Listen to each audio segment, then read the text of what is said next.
Well, hari ini kita akan lanjutkan jenis-jenis soal yang cara mengerjakannya juga pakai scanning dan skimming ya, teman-teman, atau membaca cepat.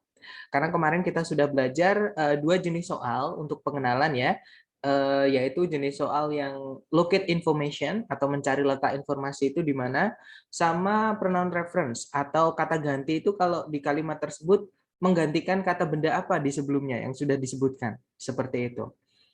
Nah, hari ini kita akan lanjutkan. Jadi nanti teman-teman di reading itu dikasih waktu 55 menit untuk mengerjakan 50 pertanyaan. Jadi anggap saja satu pertanyaan itu 1 menit. Oke? Karena yang 5 menit sisanya nanti akan teman-teman pakai untuk melingkari atau menulis jawaban teman-teman di lembar jawaban. Seperti itu. Nah, kemudian tips dari saya, teman-teman jangan baca teksnya dulu karena tidak semua informasi yang di teks itu ditanyakan. Oke, jadi teman-teman baca pertanyaannya dulu, baru baca di teksnya. Nanti teman-teman akan tahu apa yang harus dilakukan ketika kita sudah mengenali soalnya, seperti itu. Kemudian vocabnya teman-teman adalah yang akan membantu teman-teman nanti untuk mengerjakan soal reading. Tapi jangan khawatir, karena kita belajar, kalau teman-teman menemukan vocab baru, koleksi. Ya, teman-teman, jadi ditulis sendiri untuk koleksi teman-teman. Nah, jadi setelah teman-teman membaca soalnya dulu, nanti teman-teman akan tahu, ya, apakah kita perlu membaca topik sentensinya saja, atau kalimat pertama setiap paragraf, atau kita harus melakukan scan dan skim, membaca cepat, karena informasinya cluster atau menggerombol di satu tempat, ya, teman-teman. Atau teman-teman juga bisa menggunakan make an inference atau membuat tebak-tebakan dari informasi yang ada di teks. Nah, kemarin kita sudah belajar untuk jenis soal apa aja sih yang cara menjawabnya itu kita baca topik sentence-nya atau kalimat pertama setiap paragraf, yaitu yang pertama kalau teman-teman mendapati soal yang menanyakan gagasan utama atau main idea ya, teman-teman. Atau idea organization, bagaimana penulis mengembangkan idenya. Atau juga pertanyaan yang menggunakan, yang menanyakan tone atau emosi ya, emosi yang dituangkan penulis di dalam teks, purpose, maksud penulis menulis teks tersebut, dan bidang keilmuan atau mata kuliah apa yang membahas topik pembicaraan tersebut, ya.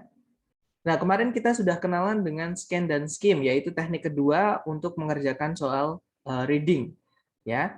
Nah, scan dan skim itu membaca cepat, teman-teman, sampai menemukan informasi yang ditanyakan di soal di dalam teks. Karena nanti informasi yang berhubungan dengan yang ditanyakan pasti menggerombol di situ, ya. Dan kemarin kita sudah belajar ada dua yang sudah kita pelajari di bagian pertama scan dan skim, yaitu mencari letak informasi di line keberapa sama mencari rujukan kata ganti. Jadi kata ganti yang dipakai di kalimat keberapa itu maksudnya kembalinya ke kata benda apa, seperti itu. Nah, hari ini kita akan lanjutkan jenis-jenis soal yang cara menjawabnya juga pakai scan dan skim ya, teman-teman. Dan yang pertama jenis soalnya yaitu pertanyaan yang menanyakan details atau informasi khusus, teman-teman, yang ada di soal. Sebenarnya adanya di soal ya, maksudnya kita harus rujukannya ke soal. Jadi soal itu menanyakan tentang apa, seperti itu. Nah, definisi stated detail, detail itu ada dua. Ada yang tertulis di teks, ada juga yang nggak ada di teks, teman-teman. Oke, nah kita bahas dulu yang tertulis atau yang stated dulu. Nah, definisi stated detail itu adalah informasi tertentu yang tertulis di dalam teks atau yang ada di dalam teks. Oke, nah pertanyaannya nanti biasanya berbunyi, it is stated in the passage that, tertulis di dalam teks bahwa, nah nanti kata kuncinya setelah that itu, teman-teman. Kemudian the passage indicates that, teks menyatakan bahwa, sama kata kuncinya biasanya setelahnya that. Kemudian according to the passage, menurut teks, sama nanti setelah di titik-titik situ akan ada kata kuncinya. Kemudian which of the following is true about, yang manakah di antara A, B, C, D berikut ini yang benar mengenai. Nah, kata kuncinya nanti setelah mengenai di situ. Oke. Nah, cara menjawabnya, teman-teman pahami dulu atau cari tahu dulu di dalam soal tersebut kata kuncinya apa, yang ditanyakan intinya apa. Kemudian sama, teman-teman cari kata kunci di soal tadi di teks. Jadi di teks itu informasi itu dibahas di mana sih? Nah, kalau teman-teman sudah menemukan informasinya di situ, teman-teman baca kalimat yang mengandung kata kunci tersebut, kemudian hubungkan dengan pilihan yang ada di ABCD. Kita contoh soalnya seperti ini ya, teman-teman. Di situ soalnya berbunyi, the passage indicates that Jamestown, teks menyatakan bahwa Jamestown itu, nah kata kunci teman-teman adalah kata Jamestown. Nah, kita langsung gunakan scan dan skim sampai nemu kata Jamestown. Kalau dia nama, teman-teman pasti ya sama ya, karena nama nggak bisa diganti dengan kata lain. Oke, oke nanti ikut untuk Miss nanti ikuti ini ya, apa namanya rekaman, nggak apa-apa. Oke, jadi Jamestown, kata kunci teman-teman di sini. Jadi dibaca nih dari depan atau kalau teman-teman menemukan kata Jamestown berhenti di situ. Nah, Jamestown di sebelum titik. Berarti kita baca kalimat yang mengandung kata Jamestown ini, teman-teman, ya. Dia masuk ke dalam kalimat pertama. Mari kita baca kalimat pertama, teman-teman. Williamsburg merupakan sebuah kota bersejarah di Virginia yang didirikan oleh penjajah-penjajah Inggris di tahun 1633. 26 tahun setelah penjajahan Inggris pertama kali di Amerika didirikan di Jamestown. Nah, berarti ini Jamestown di sini adalah tempat di mana penjajahan Inggris pertama kali di Amerika. Ya, teman-teman. Kita cek ABCD. Yang alfa didirikan di tahun 1633. Nah, yang didirikan di tahun 1633 tadi bukan Jamestown, tapi Williamsburg. Yang ditanyakan adalah Jamestown, berarti alfa bukan, teman-teman. Hati-hati. Sering sekali soal ini banyak pengecoh ya, maksudnya soal jenis ini. Alfa bukan, kalau yang Bravo didirikan 26 tahun setelah Williamsburg. Nah, seolah-olah berarti yang pertama kali Williamsburg, sedangkan di teks tadi dijelaskan kalau justru Williamsburg yang didirikan di tahun 1633 itu merupakan 26 tahun setelah penjajah Inggris pertama kali terjadi atau ada, yaitu di Jamestown, didirikan di Jamestown. Oke, berarti kebalik yang Bravo, teman-teman. Kalau yang Charlie merupakan penjajahan Inggris permanen pertama di Amerika. Nah, ketemu jawabannya adalah Charlie. Karena tadi jelas-jelas disebutkan di kalimatnya kalau Jamestown itu adalah tempat di mana penjajahan Inggris pertama kali di Amerika itu diadakan atau didirikan. Seperti itu. Oke, berarti jawabannya Charlie. Nah, sebelum ke soal, mungkin ada yang ingin ditanyakan dari teman-teman. Silahkan, teman-teman.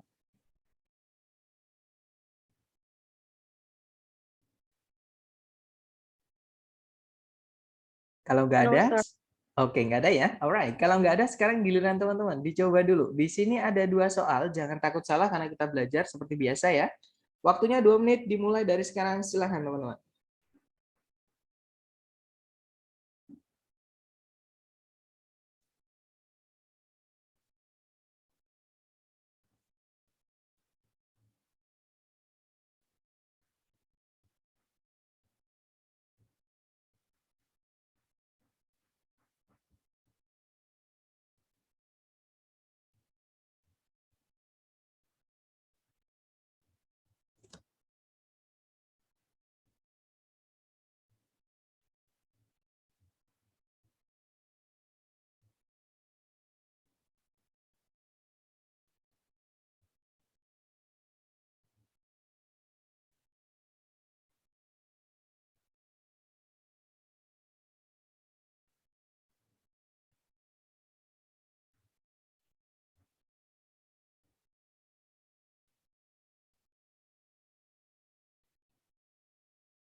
Oke, 2 menit sudah habis. Silahkan jawaban teman-teman dikirim di chat. Kemudian kita bahas bersama. Silahkan teman-teman. Baik, ada jawaban Alpha Charlie, ada jawaban Charlie Charlie. Mari kita cek teman-teman. Di situ nomor 1 pertanyaannya, according to the passage, what happens during an ice age? Berdasarkan teks, apa yang terjadi selama atau di masa zaman es? Nah, kita cek ya teman-teman. Zaman es muncul di kalimat pertama. Kalimatnya berbunyi, zaman es, periode-periode di mana atau ketika es menutupi sejumlah area yang luas dari bumi, dikenal telah terjadi setidaknya 6 kali. Oke, kita cek. Yang alfa, struktur batuan dikenali oleh para geologis. Bukan ya, masa zaman es ada geologis, kita nggak tahu. Apakah dulu pas zaman es ada geologis atau tidak. Tapi di teks tadi intinya bukan itu. Bisa dibilang zaman es ketika es itu menutupi sejumlah area yang besar di bumi. Berarti alfa bukan, teman-teman. Kalau yang bravo, bukti-bukti adanya benda-benda asing itu ditemukan. Nah, yang menemukan pasti ya geologis itu, ya, yang mana pasti sudah terjadi ice age-nya, bukan di masa ice age-nya. Yang ditanyakan adalah di masa ice age-nya atau zaman es-nya. Berarti Bravo juga bukan. Kalau yang Charlie, es menutupi sejumlah besar area permukaan bumi. Nah, ketemu. Jawabannya adalah Charlie, teman-teman. Kalau yang Delta, es mencair 6 kali. Nah, yang 6 kali tadi bukan es mencair ya, teman-teman. Tapi zaman es itu setidaknya pernah terjadi 6 kali. Oke, tapi yang ditanyakan ini kalau bisa dibilang zaman es itu gimana? Jadi apa yang terjadi di masa sebuah zaman es? Bukan berapa kali zaman es terjadi. Ya, berarti delta bukan. Jawabannya adalah yang Charlie. Untuk nomor 2, teks mengcover atau menyebutkan ada berapa metode-metode yang berbeda dalam mengenali zaman es di masa lalu. Nah, metode, kata kunci teman-teman adalah metode-metode yang berbeda dalam mengenali zaman es. Kita cek, teman-teman. Di kalimat kedua, kalimatnya berbunyi, zaman es di masa lalu itu bisa dikenali dari struktur batuan yang menunjukkan adanya bukti-bukti benda-benda asing yang terkumpul oleh dinding-dinding es yang bergerak atau sungai es yang mencair. Nah, jangan buru-buru dulu. Itu tadi sudah ada ya, satu yaitu dari rock strata. Kita baca dulu kalimat setelahnya. Apakah masih membahas tentang cara mengenali? Karena yang ditanyakan ada berapa cara, teman-teman. Zaman es juga bisa dikenali dari pembentukan tanah. Nah, di sini juga ngomongin ya, berarti ada dua, teman-teman. Pembentukan tanah yang telah dihasilkan dari dinding es yang bergerak, seperti misalnya lembah yang berbentuk huruf U, daratan-daratan yang terpahat atau yang berbentuk-bentuk ya, teman-teman, dan permukaan batuan yang terpoles. Seperti itu. Nah, berarti jawabannya adalah Bravo. Oke, kita coba lagi, nggak apa-apa, teman-teman. Next number 5 and number 6, dicoba dulu ya. Waktunya 2 menit, dimulai dari sekarang. Silahkan, teman-teman.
Oke guys, 2 menit sudah habis. Silahkan jawaban teman-teman dikirim di chat. Kemudian kita bahas bersama. Silahkan.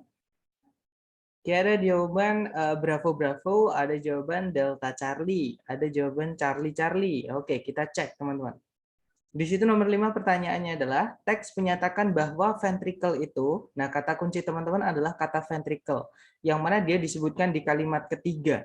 Nah kalimatnya berbunyi, ventricle merupakan ruangan-ruangan bagian bawah yang berdinding tebal yang menerima darah dari atria dan mendorong darah tersebut ke dalam arteris bersamaan dengan detak jantung.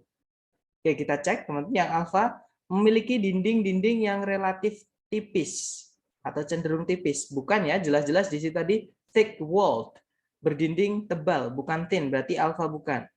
Kalau yang Bravo mendorong atau mengirim darah menuju atria. Tadi atria disebutkan di yang pertama ya, teman-teman, dia bilang kalau ventricle itu menerima darah dari atria. Jadi bukan mengirim darah ke atria, tapi menerima darah dari atria. Berarti Bravo bukan. Kalau yang Charlie letaknya di atas atria. Nah, jelas-jelas di awal tadi dijelaskan kalau dia lower chambers atau ruangan-ruangan bagian bawah ya, teman-teman. Berarti dia di bawah, bukan di atas. Berarti Charlie bukan. Kalau yang Delta, force blood into the arteries, mendorong darah ke dalam arteri. Nah, tadi ada ya, teman-teman. Setelah N tadi, jadi and push it into the arteries. Mendorongnya, nya di sini kembalinya ke darah. Jadi mendorong darah ke dalam arteris atau menuju arteris. Berarti jawabannya adalah Delta untuk nomor 5. Kemudian nomor 6. Menurut teks, kapan darah itu didorong ke dalam arteris dari ventricle. Jadi tadi ada kata with its contraction of the heart, bersamaan dengan detak jantung. Kita cek teman-teman. Yang alpha as the heart beats, ketika jantung berdetak. Nah, ketemu jawabannya adalah yang alpha. Ya, teman-teman. Kita lanjut lagi. Di sini ada satu soal, teman-teman coba dulu, jangan takut salah. Waktunya 1 menit, dimulai dari sekarang. Silahkan teman-teman.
Oke guys, 1 menit sudah habis. Silahkan jawabannya dikirim di chat ya.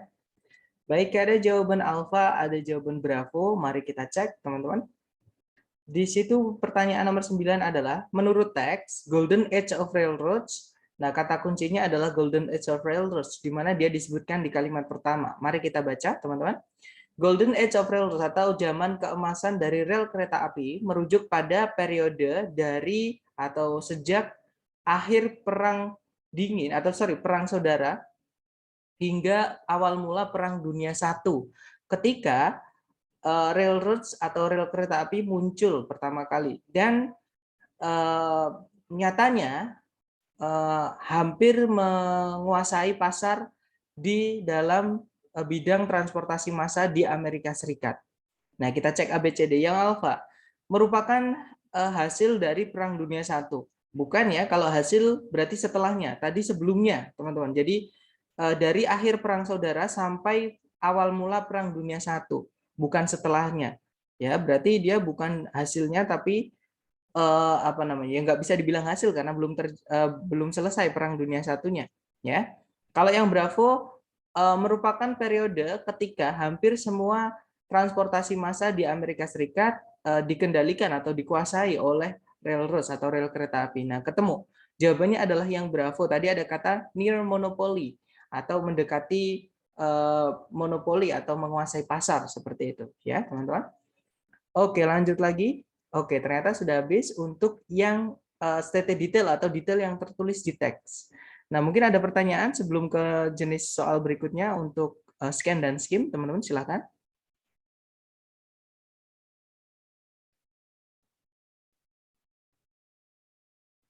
Nggak ada ya? Oke, kalau nggak ada kita lanjut ke jenis soal berikutnya yang cara mengerjakannya juga sama, yaitu menggunakan scan dan skim, teman-teman. Yaitu unstated detail atau detail yang tidak ada di teks. Jadi ada juga soal di TOEFL itu yang menanyakan kira-kira menurut di teks tadi, informasi apa yang tidak disebutkan mengenai informasi A misalnya. Nah, seperti itu. Jadi kita disuruh mencari yang nggak ada di teks. Antara A, B, C, D yang nggak ada di teks atau yang salah mengenai yang ditanyakan yang mana. Seperti itu, teman-teman. Nah, itu nanti pertanyaannya berbunyi, which of the following is not stated? Kalau nggak gitu not mentioned, kalau nggak gitu not discussed atau not true about bla bla bla bla.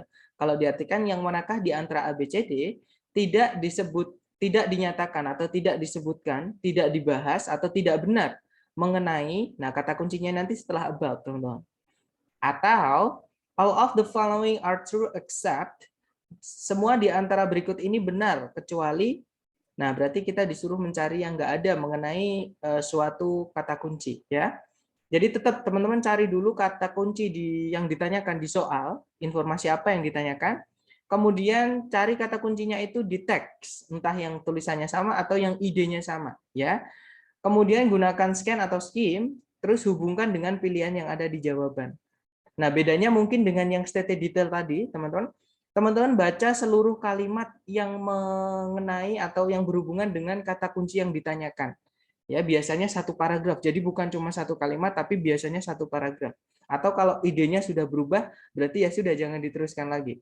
Ya, tapi biasanya ini lebih dari satu kalimat, teman-teman. Atau contohnya seperti ini ya. Di situ nomor satu pertanyaannya adalah, all of the following are true about blood plasma, except that semua di antara A, B, C, D berikut ini benar mengenai plasma darah, kecuali bahwa, nah yang ditanyakan yang salah berarti ya, mengenai plasma darah. Kata kuncinya intinya adalah plasma darah, teman-teman. Plasma darah disebutkan di kalimat pertama, kita baca. Plasma darah adalah sejenis cairan yang hampir tidak memiliki warna dan bening. Kemudian kalimat berikutnya masih ngomongin tentang blood plasma karena dia pakai kata ganti it. Kita baca, teman-teman. Blood plasma atau plasma darah itu mengandung darah yang darinya atau yang dari darah tersebut, sel darah merah dan sel darah putihnya telah dipindahkan atau telah diambil. Nah, kalimat berikutnya juga masih pakai it, teman-teman. Kita baca lagi ya. Plasma darah sering digunakan dalam transfusi karena seorang pasien umumnya memerlukan porsi plasma dari darah itu lebih dibandingkan komponen darah yang lain. Nah, kalau udah beda paragraf, berarti topiknya udah beda. Berarti ya sudah, teman-teman. Kita hentikan ya. Nah, kita cek ABCD yang nggak ada disebutkan di situ tadi. Yang alpha, it is a deeply colored liquid. Plasma darah itu merupakan sejenis cairan yang warnanya mencolok. Nah, bukan ya, jelas-jelas tadi kalau plasma darah itu merupakan cairan yang warnanya hampir nggak memiliki warna dan dia bening, bukan mencolok ya. Berarti jawabannya adalah yang alfa, yang tidak benar mengenai blood plasma. Kalau yang bravo, sel-sel darah itu telah diambil darinya. Nah, tadi ada ya, teman-teman, kalau sel darah merah sama sel darah putih itu sudah dipindahkan dari plasmanya, seperti itu. Kemudian kalau yang Charlie, pasien itu sering ditransfusi menggunakan plasma darah. Nah, tadi juga ada. Jadi umumnya pasien itu lebih memerlukan plasma darah dibandingkan komponen darah yang lain. Nah, Charlie berarti bukan. Kalau yang Delta, plasma darah itu umumnya lebih dibutuhkan oleh pasien dibandingkan bagian-bagian darah utuh yang lain. Nah, tadi juga ada ya, berarti Delta bukan. Berarti fix jawabannya adalah yang alfa. Oke? Jadi kalau teman-teman misalnya melakukan eliminasi nih di soal ABCD dong, kok cuma satu yang nggak ada di teks, berarti pasti soal itu yang menanyakan tentang jenis soal ini, teman-teman. Jadi yang salah mengenai suatu topik. Oke, atau contoh nomor 2 lagi ya, yang manakah di antara berikut ini tidak disebutkan mengenai darah utuh. Nah, kalau tadi plasma darah, sekarang darah utuh. Darah utuh itu disebutkan di paragraf 2, teman-teman. Kalimatnya berbunyi, plasma darah itu berbeda dalam beberapa hal dari darah utuh. Pertama-tama, plasma itu bisa dicampurkan ke semua donor dan tidak harus dari golongan darah yang tepat. Sedangkan darah utuh begitu. Maksudnya harus berasal dari golongan darah yang sesuai atau yang tepat ya, teman-teman. Sebagai tambahan, plasma darah itu bisa dikeringkan dan disimpan. Sedangkan darah utuh tidak bisa. Nah, kita hubungkan dengan ABCD ya. Yang alfa, darah utuh itu berbeda dari plasma. Nah, tadi ada di kalimat pertama paragraf 2, berarti alfa bukan. Kalau yang bravo, darah utuh itu tidak bisa dikeringkan. Nah, tadi juga ada ya di kalimat terakhir, kalau whole blood cannot apa? Cannot be dried and stored. Tidak bisa dikeringkan dan tidak bisa disimpan. Berarti bravo bukan. Kalau yang Charlie, it is impossible to keep it in storage for a long time. Darah utuh itu tidak mungkin disimpan di dalam penyimpanan untuk waktu yang lama. Nah, tadi juga ada di kalimat terakhir. Berarti Charlie bukan. Kalau yang delta, darah utuh merupakan sejenis cairan yang hampir tidak memiliki warna dan bening. Nah, berarti jawabannya delta. Kenapa? Karena yang hampir tidak memiliki warna dan bening tadi bukan darah utuh, tapi adalah plasma darah. Ya, berarti yang salah mengenai darah utuh adalah yang delta, teman-teman. Nah, dari contoh soal mungkin ada yang ingin ditanyakan sebelum lanjut ke latihan untuk teman-teman, silahkan. Nggak ada ya? Kalau nggak ada, sekarang kita lanjut ke praktek atau latihan, teman-teman. Di sini ada nomor 3 dan 4, teman-teman coba dulu, waktunya 2 menit, dimulai dari sekarang, silahkan teman-teman.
Oke, teman-teman, 2 menit sudah habis. Silahkan jawabannya dikirim di chat ya, sedapatnya dulu. Kemudian kita cek bersama.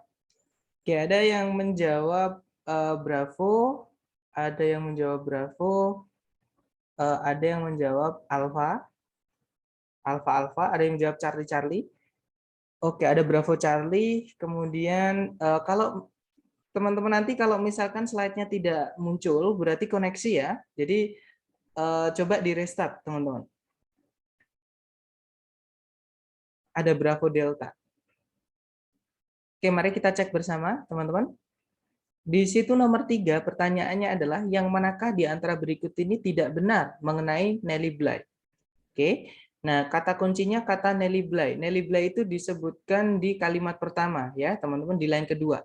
Kita baca kalimat pertama, kalimatnya berbunyi, Elizabeth Cochrane Simon merupakan seorang jurnalis Amerika di perubahan abad ini yang menulis bagi surat kabar New York World di bawah nama pena Nelly Bly.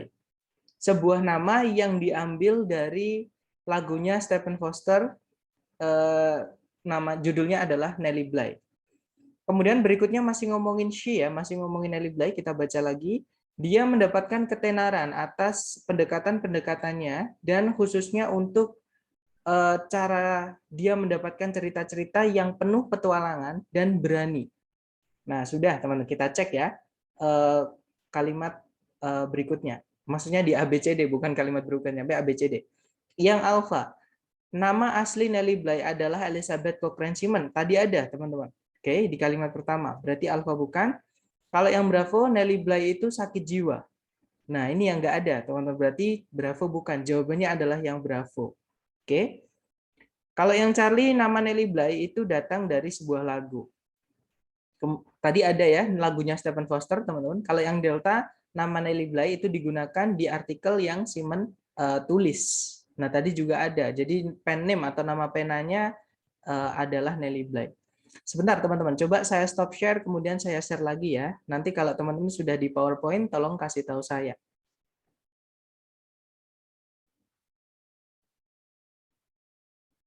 Kalau sudah di PowerPoint, tolong kasih tahu saya, teman-teman. Sudah muncul, Sir. Sudah muncul ya? Oke. Mari kita lanjut. Jadi nomor 3 tadi jawabannya adalah yang bravo ya, yang tidak tertulis di situ adalah kalau Nelly Bly itu sakit jiwa. Nggak ada keterangan apakah Nelly Bly itu sakit jiwa, nggak ada. Berarti jawabannya bravo. Kalau yang nomor 4, yang manakah di antara berikut ini yang tidak disebutkan sebagai sesuatu yang Nelly Bly lakukan untuk mendapatkan cerita yang bagus? Nah, tadi tidak ada penjelasan, hanya saja dijelaskan kalau caranya Nelly Bly mendapatkan cerita itu sangat penuh petualangan dan berani ya. Nah, kayak gimana? Nah, di paragraf berikutnya, teman-teman. Paragraf berikutnya berbunyi, Nelly Bly merasa bahwa cara terbaik untuk mendapatkan cerita sebenarnya adalah dari dalam, bukan sebagai observer dari luar yang bisa saja diperlakukan atau diberikan versi kenyataan yang sudah dipercantik atau dibumbu-bumbui. Kemudian di satu kesempatan, Nelly Bly itu berpura-pura menjadi penjahat, sehingga dia ditangkap dan menyaksikan sendiri bagaimana tahanan-tahanan wanita itu diperlakukan. Di kesempatan yang lain, dia memalsukan atau dia pura-pura sakit jiwa. Nah, tapi pura-pura ya, bukan asli. Fake itu artinya palsu, teman. Kalau dia jadi kata kerja, memalsukan atau pura-pura punya ya. Jadi dia pura-pura punya sakit jiwa supaya dimasukkan ke rumah sakit jiwa untuk mendapatkan gambaran nyata mengenai perlakuan pada pasien-pasien yang mengidap penyakit mental. Oke, kita cek ABCD. Yang alfa, Nelly Bly itu berpura-pura menjadi penjahat. Nah, tadi ada ya. Sehingga dia ditangkap, terus dia bisa menyaksikan tadi bagaimana sih tahanan wanita diperlakukan di penjara, seperti itu. Berarti alfa bukan. Kalau yang bravo, Nelly Bly ditangkap oleh polisi. Tadi juga ada, teman-teman. Berarti bravo bukan. Yang Charlie, dia pura-pura sakit, maksudnya sakit jiwa ya atau gila, seperti itu. Berarti Charlie bukan. Kalau yang Delta, dia bekerja sebagai dokter di sebuah rumah sakit jiwa. Nah, tadi yang tidak ada yang Delta ya. Dia tidak bekerja sebagai dokter, tapi dia pura-pura sakit jiwa supaya dia tahu bagaimana pasien yang mengidap penyakit jiwa itu diperlakukan. Seperti itu.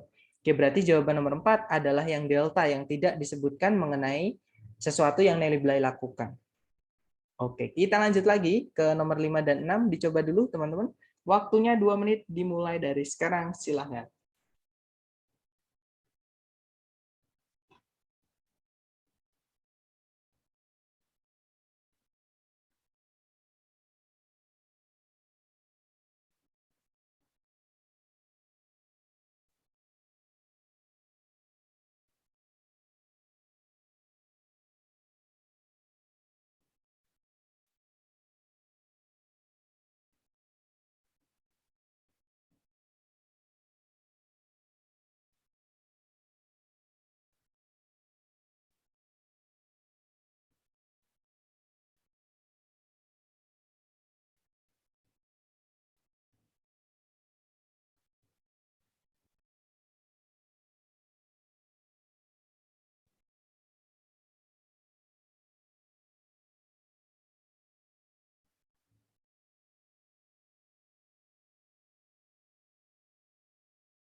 Oke guys, 2 menit sudah habis. Silakan yang sudah nemu jawaban boleh dikirim di chat dulu. Kemudian nanti kita bahas bersama ya, teman-teman. Silakan. Oke, ada jawaban Alpha Charlie, ada juga Alpha Charlie, ada juga eh, Charlie Alpha. Oke, ada juga Charlie Alpha juga. Oke, antara Alpha Charlie, Charlie Alpha, Charlie Charlie. Mari kita cek ya, teman-teman. Di situ nomor 5 pertanyaannya, menurut teks Dekanawida itu tidaklah atau bukanlah, oke, kata kuncinya Dekanawida, yang mana dia disebutkan di kalimat pertama. Kalimatnya berbunyi, peran Dekanawida sebagai seorang pembuat hukum tertinggi di di suku Iroquois telah memberinya status demigod. Demigod itu setengah dewa, teman-teman. Di dalam bangsa Indian, suku Indian. Terlahir ke dalam suku Huron, Dekanawida memberikan ketakutan atau rasa takut yang besar kepada orang tuanya yang pernah sebelumnya berusaha untuk menenggelamkannya ketika dia masih kecil. Setelah sebuah ramalan dibuat menyatakan bahwa dia akan membawa duka yang besar ke dalam bangsa Huron. Dekanawida berhasil bertahan hidup dari percobaan penenggelaman ini, namun kemudian dia pergi meninggalkan rumah dan suku orang tuanya untuk tinggal di tengah-tengah atau bersama suku Iroquois. Nah, itu tadi kita cek yang alpha lawmaker, pembuat hukum, tadi ada ya, lawgiver sama lawmaker sama, teman-teman. Kalau yang Bravo, a Huron by birth, secara kelahiran dia adalah seorang berdarah Huron. Tadi juga ada di kalimat kedua ya. Yang Charlie, a near deity, mendekati dewa. Ada kata demigod, setengah dewa tadi. Berarti Charlie bukan. Yang Delta, drowned when he was young, tenggelam ketika dia masih kecil. Nah, yang salah adalah yang Delta ya, karena dia tadi berhasil kabur, teman-teman. Jadi nggak berhasil kabur dari percobaan penenggelamannya, dan dia pindah ke suku lain seperti itu. Berarti yang nggak disebutkan mengenai Dekanawida adalah, atau yang salah mengenai Dekanawida adalah yang Delta ya, karena dia tidak tenggelam, dia lari, teman-teman. Oke, berarti yang salah yang Delta. Kalau yang nomor 6, di manakah berikut ini, atau yang manakah di antara berikut ini yang tidak disebutkan di teks mengenai wampum? Nah, kata kuncinya berubah jadi wampum. Wampum itu disebutkan di paragraf 2 kalimat kedua, teman-teman. Kalimatnya berbunyi, wampum atau tasbih yang dibuat dari kerang yang dipoles merupakan sebuah komoditas yang bernilai tinggi dalam budaya Iroquois. Menurut kebijakan yang dibuat oleh Dekanawida, wampum harus dibayarkan kepada keluarga dari seorang korban pembunuhan oleh keluarga dari si pembunuh. Karena si pembunuh juga harus dihukum mati, keluarga dari pembunuh harus membayar kepada keluarga korban pembunuhan dalam bentuk wampum untuk 2 kematian, yaitu kematian dari korban pembunuhan dan kematian dari si pembunuh. Kebijakan-kebijakan yang tegas ini, nah berarti udah bukan ngomongin wampum lagi, berarti nggak usah diteruskan, teman-teman. Intinya di situ tadi ya. Kita cek ABCD. Yang alfa, wampum digunakan secara besar-besaran oleh suku Huron. Nah, yang nggak disebutkan tadi yang alfa ya, tidak ada penyebutan Huron sama sekali di ketika kita membahas wampum tadi. Berarti jawabannya alfa. Kalau yang Bravo, wampum itu memiliki nilai yang tinggi bagi Iroquois. Nah, tadi ada di budaya Iroquois, wampum merupakan komoditas yang bernilai tinggi. Berarti Bravo bukan. Kalau yang Charlie, wampum diberikan kepada keluarga korban pembunuhan. Nah, tadi juga ada ya, teman-teman. Kemudian yang Delta, wampum dibuat dari kerang-kerang yang dipoles. Nah, tadi juga ada di kalimat kedua tadi, dari paragraf 2 tadi. Berarti yang nggak ada di teks adalah yang alfa. Oke. Yang 5 tadi, Sir? Yang nomor 5 tadi yang delta, yaitu yang dia tenggelam ketika dia masih muda. Karena dia kabur tadi ya, jadi nggak jadi ditenggelamkan sama orang tuanya. Atau dia berhasil bertahan hidup dari percobaan penenggelaman seperti itu. Berarti delta alfa. Oke, Sir. Oke, lanjut ya. Di sini oke, ternyata sudah nggak ada lagi soal untuk yang unstated detail atau kita disuruh mencari yang salah tadi. Jadi teman-teman baca letak informasinya di mana, kemudian baca informasi atau kalimat apapun yang membahas tentang kata kunci yang ditanyakan tersebut. Kemudian hubungkan dengan ABCD yang nggak ada atau yang salah yang mana. Seperti itu. Nah, sebelum lanjut ke jenis soal terakhir, yang cara menjawabnya adalah dengan scan dan skim, mungkin ada pertanyaan dulu, silakan teman-teman.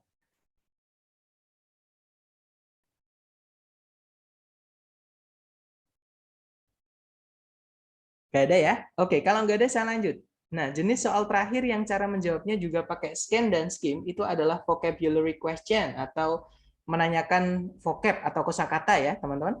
Karena ada juga pertanyaan-pertanyaan yang menanyakan vocab. Jadi kata A itu artinya apa sih? Atau kata A itu kalau diganti itu menggunakan sinonimnya apa? Misalkan gitu. Nah, jadi vocabulary question itu maksudnya adalah kosakata dengan definisi atau maksud atau makna. Entah maknanya itu adalah literal, literal itu maknanya langsung ya, teman-teman, atau figuratif atau idiomatik atau perumpamaan atau penggunaan khusus ya. Maksudnya penggunaan khusus itu eh, apa namanya? Dipakai di topik itu nanti artinya dijelaskan, dijabarkan gitu. Jadi atau nanti teman-teman akan dapat maksud saya ya di soal. Nah, pertanyaannya biasanya menyebutkan the meaning of word A in line B. Jadi ada kata meaning. Makna dari kata A di line ke B adalah misalnya. Atau kata A di line ke B itu bisa diganti dengan kata apa? Atau kata A di line ke B itu mendekati maknanya dengan kata apa di antara A, B, C, D. Seperti itu. Nah, cara menjawabnya, teman-teman cari dulu kata yang ditanyakan itu letaknya di mana. Itu disebutkan nanti di soal di line keberapa. Misalkan di kalimat ketiga, teman-teman nemunya di kalimat ketiga. Nah, teman-teman baca dari kalimat sebelumnya. Jadi mulai dari kalimat kedua.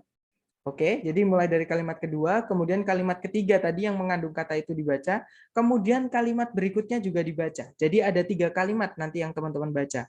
Kalimat sebelum kata itu ditulis, kemudian kalimat di mana kata itu ditulis, dan setelahnya. Seperti itu. Oke, contoh soalnya seperti ini teman-teman. Di sini ada 3 soal.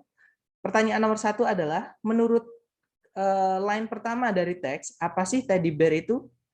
Nah, teddy bear di line pertama. Nah, karena kalau di kalimat pertama nggak ada kalimat sebelumnya, ya sudah kita baca kalimat itu sama kalimat setelahnya aja, ya teman-teman. Di situ dijelaskan, teddy bear merupakan sebuah mainan anak-anak, sebuah apa namanya binatang atau sebuah mainan berbentuk binatang yang diisi dengan benda-benda lembut, yang dimaksudkan untuk dipeluk atau dipergunakan untuk dipeluk. Teddy bear, meskipun demikian, merupakan sebuah mainan dengan sejarah menarik di baliknya. Intinya teddy bear itu mainan, ya teman-teman. Ternyata di kalimat pertama itu kita cek ABCD yang menyebutkan mainan.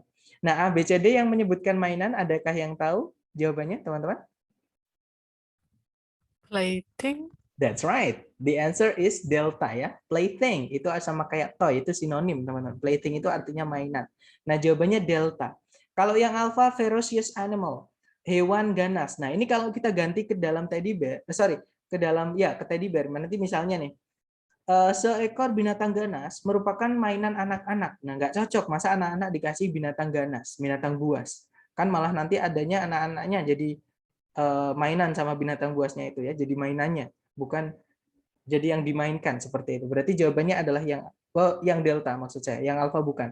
Kalau yang bravo, Presiden Amerika Serikat. Nah, masa mainan anak-anak Presiden Amerika Serikat? Kan nggak bisa, teman-teman. Berarti bravo bukan. Kalau yang Charlie, pemburu yang terkenal, itu juga bukan. Masa anak-anak kita suruh mainan pemburu yang terkenal? Kan nggak cocok. Jadi jawabannya adalah yang delta. Oke. Kemudian nomor 2, lihatlah kata past times di paragraf kedua. Kata ini kemungkinan bisa diganti dengan past times di paragraf 2 itu muncul di kalimat kedua. Berarti kita baca dari kalimat sebelumnya, ya. Kalimat sebelumnya berbunyi, Theodore Roosevelt atau Teddy, biasanya dia dipanggil, merupakan Presiden Amerika Serikat dari tahun 1901 hingga 1909. Dia merupakan seorang pria yang sangat aktif dengan berbagai macam pastimes, yang salah satunya adalah berburu. Suatu hari Pak Presiden diajak atau diundang untuk untuk ikut berburu. Nah, berarti pastimes di situ kira-kira apa, teman-teman? Dari cerita saya tadi ada yang bisa nebak artinya tanpa melihat pilihan jawabannya, karena bisa ngecoh nanti, teman-teman.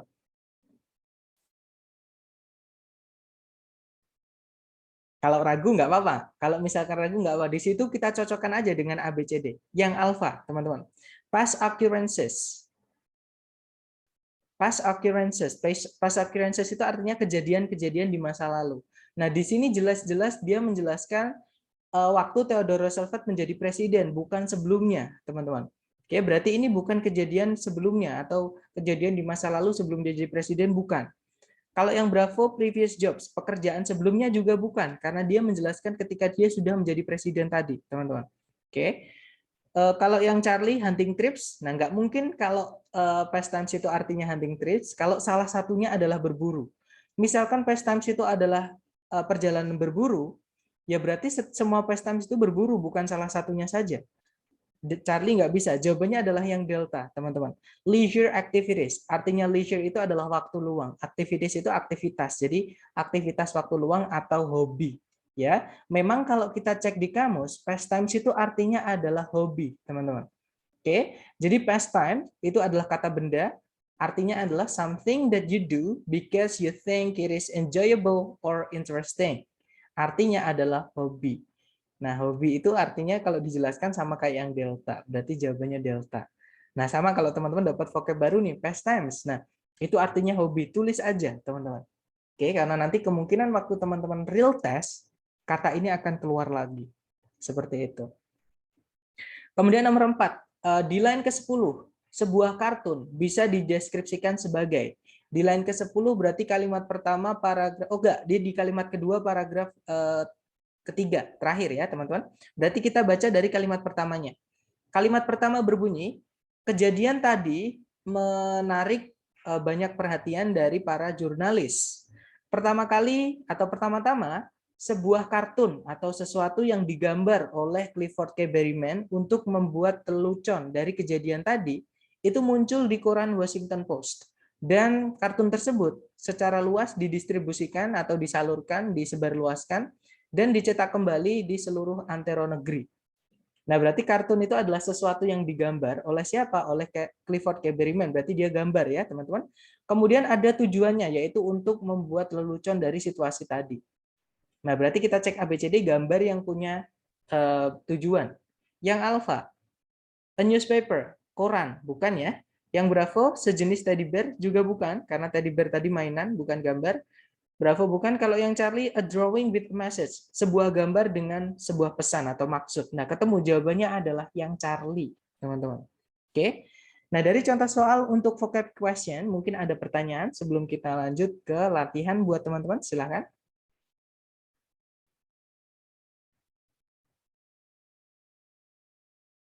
Nggak ada ya, teman-teman. Kalau nggak ada, kita coba. Di sini ada 2 soal. Teman-teman coba dulu, jangan takut salah. Waktunya 2 menit dimulai dari sekarang. Silakan, teman-teman.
Oke, 2 menit sudah habis. Silahkan jawaban teman-teman dikirim di chat ya. Kemudian kita bahas bersama, teman-teman.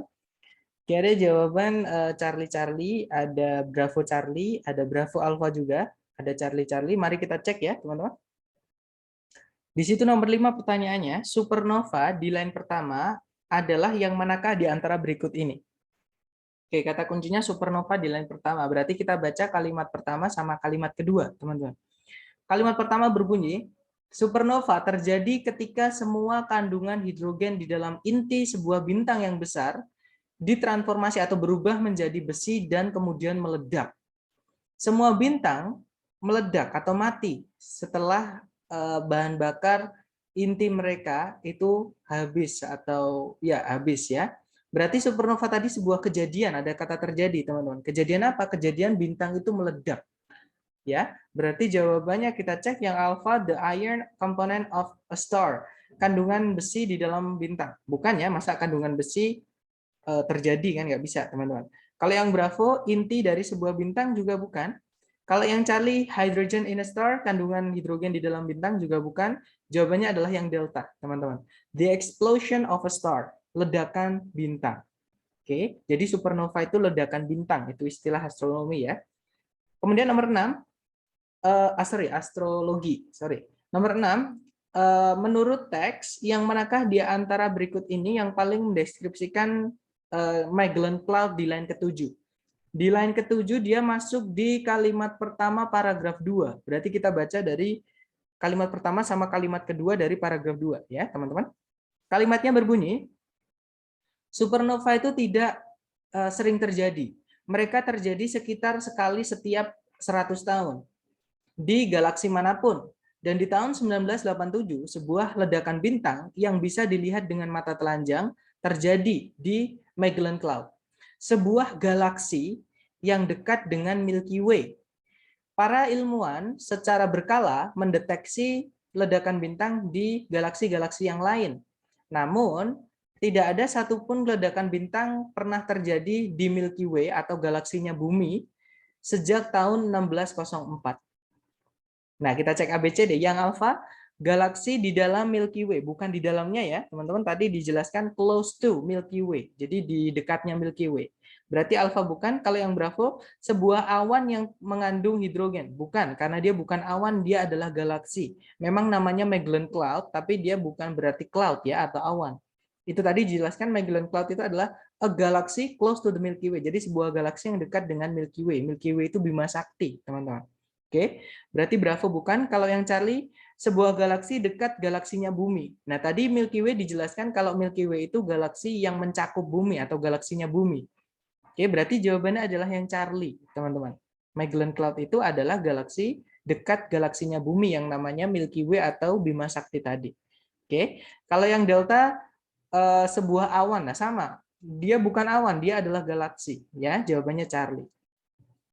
Lanjut lagi ke number one and number three, dicoba dulu waktunya 2 menit, dimulai dari sekarang, silahkan teman-teman.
Oke, 2 menit sudah habis. Silahkan jawaban teman-teman dikirim di chat. Kemudian kita bahas ya, silahkan.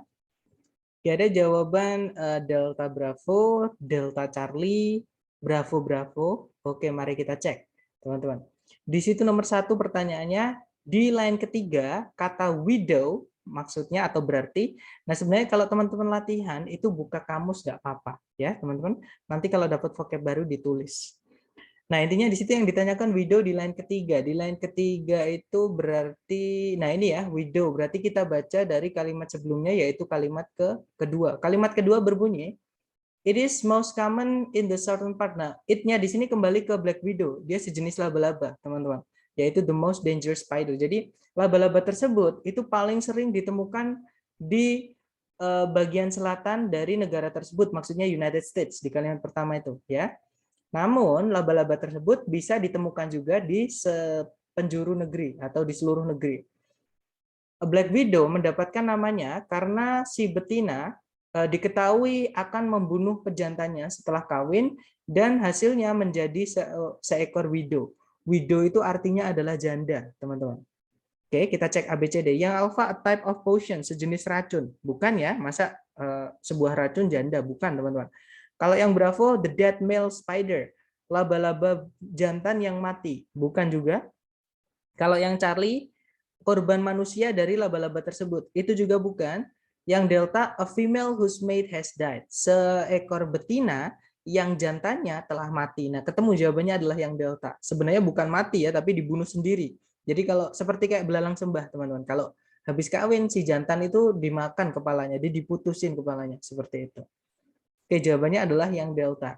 Kalau yang nomor 3, the word ample in line 7 indicates that the spider is, kata ample di line ke-7 menyatakan bahwa spidernya atau laba-labanya ample di line ke-7. Dia masuk ke dalam kalimat kedua dari paragraf kedua. Berarti kita baca dari kalimat pertama paragraf kedua. Kalimatnya berbunyi, di line ketiga kata widow, kata ample di line ke-7. Sorry, tadi mana teman-teman? Maaf. Nah, di paragraf 2 ya. Black Widow itu agak berbeda penampakannya atau wujudnya. Dia memiliki sebuah perut atau badan yang berbentuk globe atau apa ya, bulat yang berkilau. Ukurannya itu mirip kayak kacang, bentuk dan ukurannya mirip kayak kacang, dan ada tanda di bawah perutnya titik kuning atau titik merah. Si betina itu agak sedikit lebih ample dibandingkan si jantan. Kira-kira 4 kali lebih besar rata-rata. Nah, berarti di sini more ample atau lebih ample itu dijelaskan lagi kira-kira 4 kali lebih besar. Berarti more ample itu larger, lebih besar, teman-teman. Kalau ample aja berarti besar ya, large aja, nggak ada more-nya. Oke, berarti jawabannya adalah yang Bravo. Seperti itu. Oke, kita lanjut lagi ke nomor 6 dan 7. Dicoba dulu, teman-teman. Waktunya 2 menit dimulai dari sekarang. Silahkan, teman-teman.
Oke, 2 menit sudah habis, teman-teman. Silahkan jawabannya dikirim di chat sedapatnya dulu ya, salah nggak apa-apa.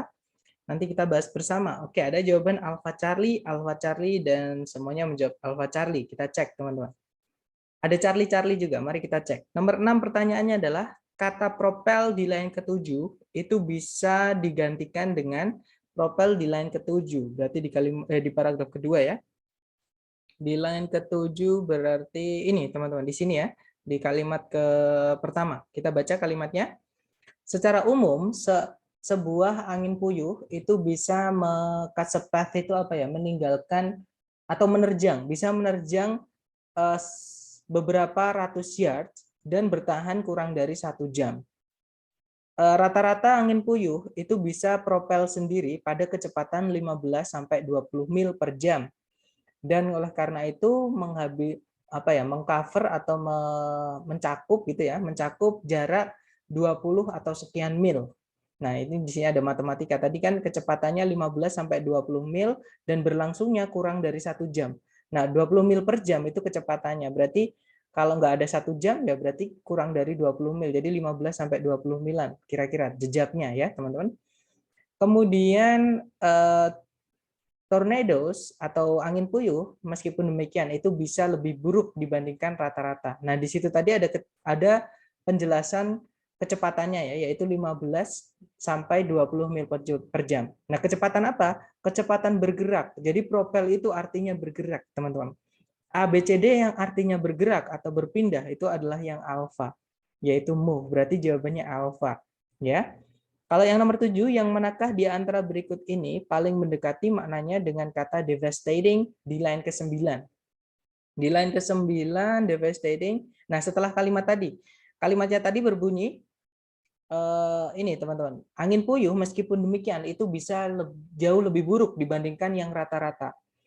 Nah, ini angin puyuh yang paling buruk, berarti di sini menjelaskan buruk tadi ya, yang paling buruk di rekor atau dalam rekaman, terjadi di tanggal 18 Maret 1925 di negara bagian Missouri, Illinois, dan Indiana. Jejak yang ditinggalkan sama angin puyuh ini lebih dari 200 mil panjangnya. Nah, padahal rata-rata tadi 20 mil, teman-teman. Ini 200 mil, berarti 10 kali lipat ya. Dan lebarnya itu 1 mil. Bisa dibandingkan. Nah, berarti di situ intinya adalah devastating artinya buruk. Kita cari ABCD yang konotasi atau artinya buruk ya. Yang alpha describe itu artinya jelas, bukan ya, teman-teman. Kalau yang bravo delicate itu artinya lemah gemulai atau lemah lembut, bukan ya. Kalau yang Charlie destructive artinya merusak, sama buruknya juga ya. Berarti kemungkinan Charlie, kita cek dulu yang delta. Yang delta determined itu artinya pasti atau kokoh atau tidak terguncang. Tapi itu untuk manusia ya, maksudnya untuk semangatnya kokoh. Nah, itu pakainya determined, tidak mudah berubah. Ya, itu pakainya determined. Nah, untuk tornado determined nggak bisa. Jawabannya adalah yang Charlie, teman-teman, destruktif atau merusak. Seperti itu. Jadi buruk di teks tadi maksudnya adalah kerusakan yang diakibatkan atau anginnya tersebut mengakibatkan kerusakan. Seperti itu. Berarti jawabannya Charlie. Oke. Kita lanjut lagi, teman-teman. Oke, ternyata sudah habis. Nah, itu tadi adalah berarti sampai sini ada 5 jenis soal yang cara menjawabnya menggunakan scan dan skim ya, teman-teman. Yang pertama adalah locate information, mencari letak informasi di line keberapa. Kemudian yang kedua itu adalah mencari rujukan kata ganti ya atau peran reference. Yang ketiga tadi ada detail yang tertulis, jadi kita cukup baca kalimat yang mengandung kata kunci. Kemudian yang unstated detail atau yang tidak benar mengenai suatu detail atau suatu informasi. Nah, itu harus kita baca semua informasi yang membahas kata kunci tersebut. Kemudian yang terakhir yang ini tadi, soal vocab, teman-teman. Kita baca kalimat sebelum, kalimat yang mengandung, sama kalimat setelahnya. Seperti itu. Nah, sebelum saya tutup, mungkin ada yang ingin ditanyakan dari teman-teman, silahkan. Sir, mau tanya. Boleh, Miss. Silahkan, Miss. Ya, terkait dengan cara menjawab pertanyaan yang berkaitan dengan vocab, apakah kira-kira ada kesalahan jika kita jawabnya itu misal langsung mengira-ngira dari pertanyaan gitu loh, Sir. Jadi misalnya tadi devastating gitu kan. Iya. Dari pilihan A, B, C, D itu bisa nggak? Misalnya kita kira-kira, oh tanpa baca teks terlalu panjang gitu maksudnya. Oke, Nah, good. itu Nice, itu juga sebenarnya itu di periode sebelumnya itu saya jelaskan teman-teman. Saya lupa juga tadi menjelaskan ke teman-teman. Nah, kalau teman-teman sudah ada yang namanya insting yang saya bilang tadi ya. Nah, ini berhubungan dengan pertanyaan. Nah, tapi insting ini butuh latihan. Kalau nggak gitu menuntut pengetahuan vocab teman-teman yang luas. Cara itu bisa. Sejujurnya saya pakai cara itu kalau ada soal vocab ya, teman-teman. Tapi hati-hati Miss, ketika Miss mendapatkan soal vocab-nya itu di pilihan ganda, ada pilihan jawaban lebih dari satu. Contohnya kata free. Free itu artinya banyak sekali. Bisa artinya bebas. Maksudnya bebas itu terserah sama yang punya ide. Nah, itu free. Free juga bisa artinya gratis. Free juga bisa artinya merdeka. Nah, nanti kalau ada misalkan ada ketiga pengertian tadi di pilihan ganda, sedangkan ketiga-tiganya itu adalah sinonim dari free, mau nggak mau kita harus hubungkan dengan konteks, Miss. Nah, tapi kalau misalkan nggak ada saingan yang lain, contohnya yang devastating tadi, ya devastating kan negatif tuh konotasinya. ABCD yang konotasinya cuma yang Charlie yang negatif. Nah, cara itu bisa kalau yang misalkan berbeda semua, ya. Jadi kalau itu saya nyebutnya insting. Jadi insting itu dipakai ketika teman-teman sudah ada tabungan vocab, makanya dari awal saya bilang kalau teman-teman ada vocab yang nggak tahu ditulis. Kemungkinan nanti akan keluar lagi ketika tes, seperti itu. Ya, jadi yang kedua juga nggak ada saingan di pilihan ganda. Maksudnya saingan itu nggak ada sinonim yang lain dari yang ditanyakan di pilihan ganda selain pilihan tersebut. Seperti itu, Mas. Gimana, menjawab pertanyaannya nggak kira-kira? iya siap Oke, menjawab. dapat ya. Nah, biar teman-teman nanti lebih dapat dari yang saya bilang tadi, ajar ke latihan, teman-teman ya. Jadi dari latihan nanti teman-teman akan dapat maksud saya. Ketika teman-teman dapat device setting misalnya nanti di soal latihan. Nah, caranya bisa menggunakan insting, cari A, B, C, D yang konotasinya negatif. Nah, tapi kalau misalkan A, B, C, D konotasinya semuanya negatif, teman-teman, nah berarti mau nggak mau harus lihat konteks. Jadi kata devastating itu coba diganti dengan A, dengan B, dengan C, dengan D, yang nyambung yang mana. Seperti itu. Oke. Mungkin ada pertanyaan lagi, that's good question. Yes. Nah, jadi itu cara yang saya pakai, tapi itu hanya untuk yang saya bilang tadi sering-sering latihan. Jadi nanti akan muncul yang namanya insting, teman-teman. Ya, jadi nggak perlu mikir dalam-dalam pun bisa langsung dijawab seperti itu. Sir, Iya, Miss. minggu ini yang terakhir ya kita ya. That's Atau right. gimana? Iya, benar. Jadi minggu ini bahkan besok itu adalah materi terakhir untuk reading, teman-teman. Nah, setelah besok atau lusa itu nanti akan tes. Jadi ini tadi hari Rabu ya kalau nggak salah. Nah, besok Kamis, tesnya teman-teman hari Jumat. Seperti itu. Tesnya itu maksudnya dalam waktu 2 jam dari structure semuanya ya, structure reading dan That's right. listening. Nanti 3 jam. Kalau tes dari lembaga 3 jam, 3 jam. teman-teman. Ya. Tapi kalau Oke. misalkan dan itu offline ya, Jamnya teman-teman. gimana? Jamnya sesuai Offline. ya, jamnya sesuai kelas, teman-teman. Sesuai kelas. Jadi misalkan teman-teman nanti biasanya kelas jam 3. Itu bisa request soal jam 3 ya. Nanti akan saya kirimkan link untuk mendownload soalnya. Jadi gampang, teman-teman. Jadi untuk mengecek pemahaman teman-teman aja. Oke. Nah, nanti kalau itu offline ya, Sir? ya offline. Jadi nanti dikirim. Jadi teman-teman bisa mengulang audionya kayak gitu. Jadi filenya semuanya akan dikirim seperti itu. Oke. Nah, waktunya 3 jam setelah 3 jam itu harus dikirim gitu jawabannya. Kalau nggak dikirim berarti gagal ya. Iya, dianggap ini teman-teman. Untuk ujian pertama dianggap fail ya. Jadi waktunya teman-teman 3 jam seperti itu. Tapi kalau teman-teman tes asli yang murni itu waktunya 140 menit.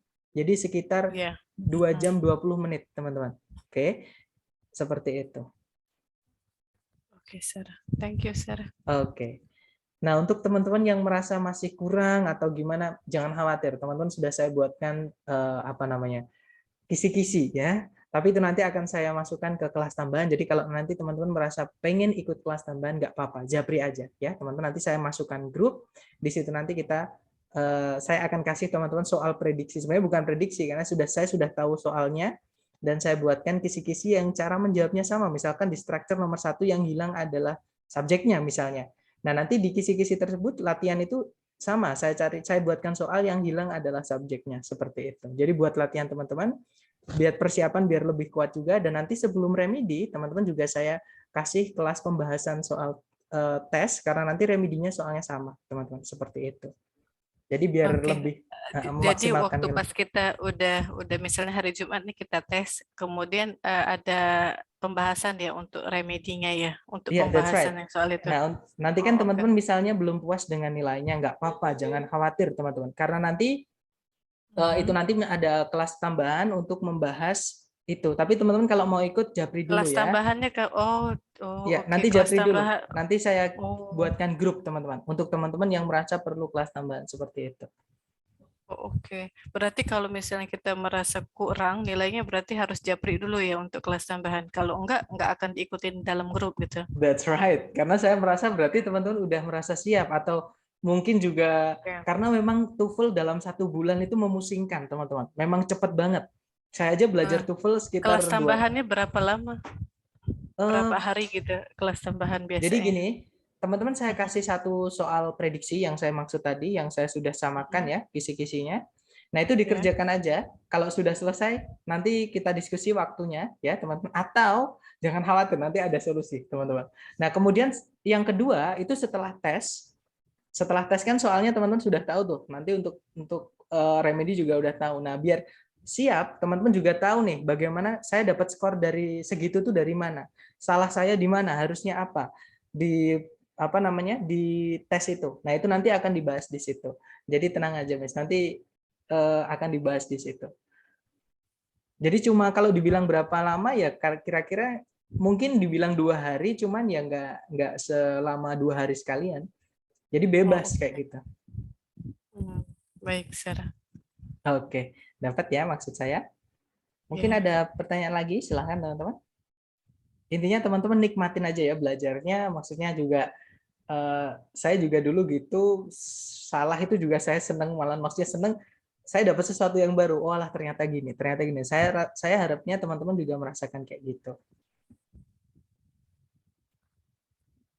Kalau nggak ada pertanyaan, saya tutup ya, teman-teman, atau nanti bisa japri kalau ketika latihan mendapatkan kesulitan. Baik, thank you so much for having me today, guys. I'll see you again next time. Bila saya say, Assalamualaikum warahmatullahi wabarakatuh. See you next time, guys.